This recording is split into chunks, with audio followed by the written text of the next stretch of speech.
Aujourd'hui dans le Bitcoin, déjà merci pour tous vos commentaires, c'est toujours un plaisir comme d'habitude. Ici on a Big Chic qui dit « J'ai acheté du Matic il y a un mois, j'ai tellement le sourire qu'on pourrait m'appeler le Joker. »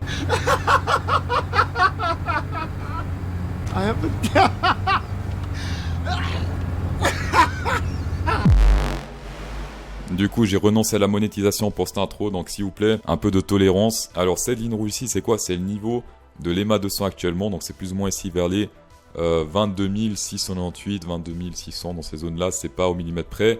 Et là, pour l'instant, on se fait rejeter, c'est la grosse résistance EMA 200 en semaine qu'on a vu hier, d'accord? Là, ça va être la grosse baston entre la EMA 200 en semaine et les supports, ex-résistance ici, puisqu'on a breakout hier soir à la hausse, ici breakout. Théoriquement, cette ligne, maintenant, elle est verte, vu que c'est un support, et également, ces deux lignes vertes ici sont des supports. Alors, très attention, on peut clôturer à la hausse en jour-lit ici, sur ce niveau.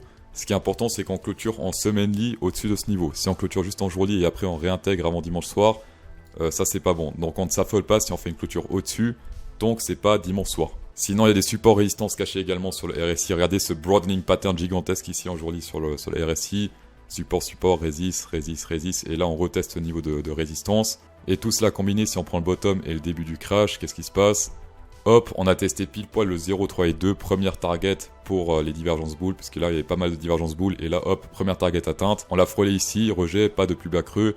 Et hop, on a enfin atteint cette target 0, 3 et 2. Dans cette zone-là, c'est ultra serré. Il y a beaucoup de résistance, beaucoup de support. Donc là, je pense que ça va fighter pas mal pour pusher soit à la hausse, soit pusher à la baisse. Niveau ordre d'achat et de vente, qu'est-ce qui se passe? Pas mal de liquidité au nord. 22K et plus, pas mal de rouge ici. Pas grand-chose jusqu'au 21K, un petit truc ici, mais pas grand-chose sinon. Ça se passe plutôt ici à la hausse, donc jusqu'au 23K. Cependant, attention ici, les planctons commencent à FOMO, les jaunes ici. 100 à 1000 $ commencent à FOMO ici. Tout le monde FOMO, sauf ici les verts, donc les 1000 à 10 000 qui ne FOMO pas du tout.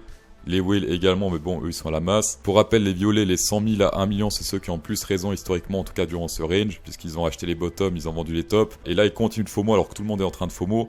Il y a un petit paradoxe. Crypto Fear and Greed Index est en train de quitter sa zone de fear total. Ici, on était dans l'extrême fear et là, c'est en train de remonter.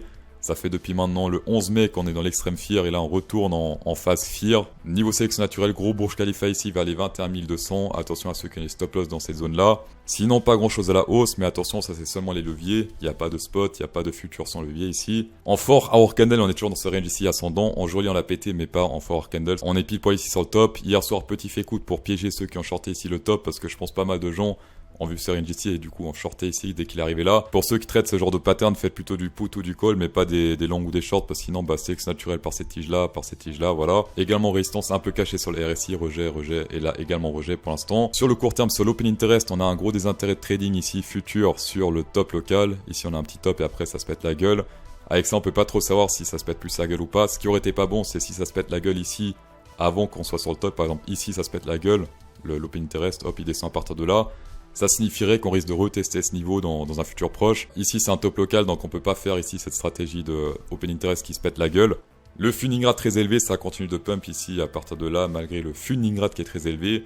Ça signifie que les traders veulent continuer de long malgré les frais qui sont plus élevés ici. Ici, on a le ratio long-short qui redevient neutral, c'est-à-dire que sur Twitter, en général, on trouve des posts comme ça. Oui, moi j'ai long, t'es con, merci pour ton argent, moi j'ai short. Voilà, des trucs comme ça. Et sinon, niveau CVD, future spot, rien de très négatif, ça accumule pour l'instant. Pas de signe de vente, pour l'instant ça descend pas sur le spot, ni même sur le futur.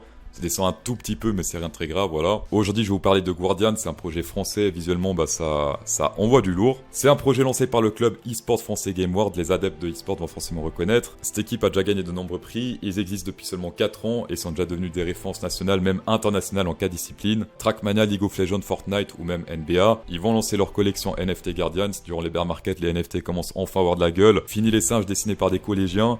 Non, vraiment, visuellement, ça, c'est lourd, voilà. Guardian, c'est une collection NFT artistique et communautaire. Le but de cette collection, c'est de réunir les passionnés au centre d'intérêts différents, mais incroyablement riches et complémentaires. Art visuel, musique, jeux vidéo et même comics. Les Guardians pourraient donc devenir une communauté NFT extrêmement active et influente dans le monde en jouant pleinement leur rôle de pont entre les différentes cultures et passions dans les jeux vidéo et l'e-sport, bien sûr. Le mint NFT sera annoncé sur leurs réseaux sociaux. Pour l'instant, c'est secret.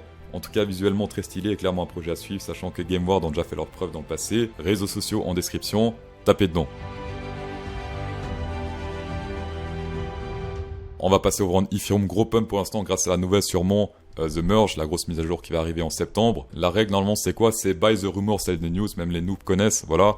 Et là, bah, il y a la news et ça continue de pump, donc c'est assez étrange, c'est-à-dire que c'est très très bullish selon moi, puisque quand il y a une news et que ça continue à pump, bah c'est que c'est vraiment très très très bullish. Cependant, là on parle graphiquement, on parle pas d'émotion, je sais pas quoi. Alors, ici, si on prend le Fibonacci, d'accord, on a fait 2 rejets ici sur le 0,3 et 2, rejet parfait, magnifique, rejet.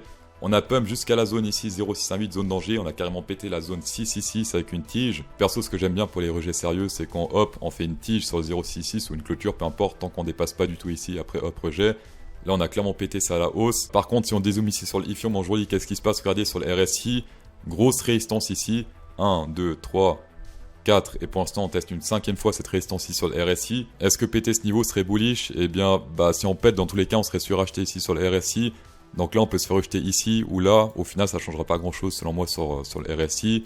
Alors, vite fait en 4 heures, overrun Ethereum, tendance totalement haussière au niveau des EMA. Prendre des divergences bear, ça serait de la contre-tendance. On a des divergences bear ici qui sont en train de se former sur le MACD par exemple. Là, ça descend, ou c'est tout droit, et là, ça monte beaucoup. On a une mini divergence bear un peu dégueulasse ici. Ouais, non, ça c'est quelque chose que j'ignore. En 4 heures sur Ethereum, c'est mieux d'attendre une divergence bull. Pour l'instant, il n'y en a pas, puisque là, ça monte également. Une divergence bull, ce serait que bah, là, ça monte et que là, imaginons que ça descende ou que c'est tout droit. Là, ce serait une divergence bull, mais pour l'instant, il n'y en a pas. Les divergences bull, c'est mieux qu'on s'est combiné avec un niveau Fibonacci. Par exemple, divergence bull, c'est un niveau 0,382, 1394, ce serait parfait. Voilà, pour l'instant, il n'y est pas encore. Petit bonus Ethereum Bitcoin aujourd'hui, on est dans un crab bad bear potentiel en plein dans la zone entre les 0,7, enfin bref, entre ces deux zones-là, ici et là où il est très rouge. On peut voir qu'historiquement, ici, ça a plutôt bien fonctionné. ABCD. Le crab bull, hop, on monte. Le shark, hop, on se pète la gueule. Ici, pour l'instant, ça FOMO totalement, comme on peut le voir. Attention à la nouvelle The Mer, c'est pas un trade que je vais prendre ici puisque ça peut FOMO to the moon. Un FOMO, on sait pas quand ça s'arrête. Alors oui, si on dézoome, c'est pas un FOMO, d'accord, c'est un mouvement totalement normal. Ah tiens, un petit butterfly bull très joli. Mais je veux dire, voilà, aujourd'hui en tout cas, ça fait quand même très FOMO ce qui se passe là. Donc attention à ceux qui veulent shorter ça. Pour moi, c'est pas la meilleure des idées. Attention, pas de conseil en investissement, ce n'est que mon avis personnel. Dans tous les cas, merci d'avoir checké cette vidéo, c'est toujours un plaisir. Space Algo 10% de rabais à Crypto Sauce 10, tapez dedans. Insérez un pouce bleu dans cette vidéo pour incrémenter encore plus le plaisir. Et bonne soirée.